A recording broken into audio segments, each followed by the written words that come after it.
Tento chlapec si spomína na svoju vraždu z roku 1940. Chlapec Kamal Atasoy sa narodil v roku 1991 v tureckej provincii Hatay. Keď mal chlapec 2,5 roka, začal hovoriť o tom, že bol Armén menom Karakas, ktorý žil v Istanbule v trojposchodovom dome. Spomínal si aj na kostol za domom, susedu Aysagül, aj na to, že obchodoval s koženým tovarom a nosil koženú tašku. Tvrdil aj to, že mal ženu gréckej národnosti a 3 deti s gréckymi menami. Tiež tvrdil, že bol zastrelený a údajne sa na tom podielala aj jeho manželka. Rodina týmto tvrdeniam spočiatku neprikladala žiadny význam až do Kamalových 6 rokov, keď sa o jeho tvrdenia začal zaujímať odborník na minulé životy, Jürgen Kyle. Odborník Kyle sa neskôr vydal do Istanbulu. Podľa Kamalových výrokov našiel susedu Aysagül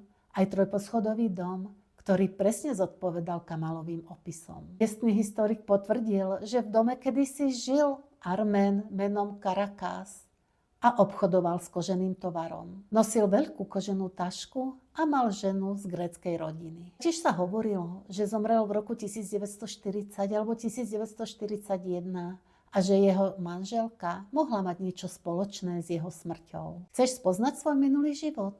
Objednaj sa na regresnú terapiu na tomto odkaze.